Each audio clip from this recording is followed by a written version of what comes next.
বাপরে বাপ, কি ঠান্ডা পড়েছে। যাই হোক, সকাল সকাল স্নানটা করে নিলাম, এখন একটু রোদে থাকবো, তাহলে ভালো লাগবে। কি রে, সকাল সকাল স্নান করে নিলি? হ্যাঁ, এভাবেই অভ্যাস করবি, আর কিছুদিন পরে তোকে শ্বশুর বাড়িতে যেতে হবে।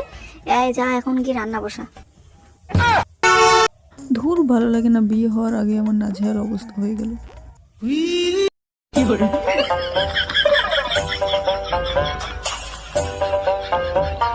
অল্প একটু দে, অল্প একটু দে। যা, এটা তো কি করলি? আমি তোকে কিভাবে শেখাবো এগুলো কাজ?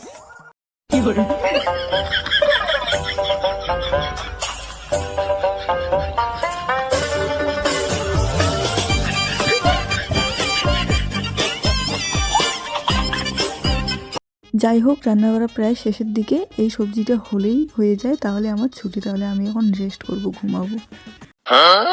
কি রে, শুধু রান্নাঘর থাকলে হবে? বাইরেটা তো পরিষ্কার করতে হবে। রান্নাটা হতে থাক, বাইরেটা পরিষ্কার করে নে যা।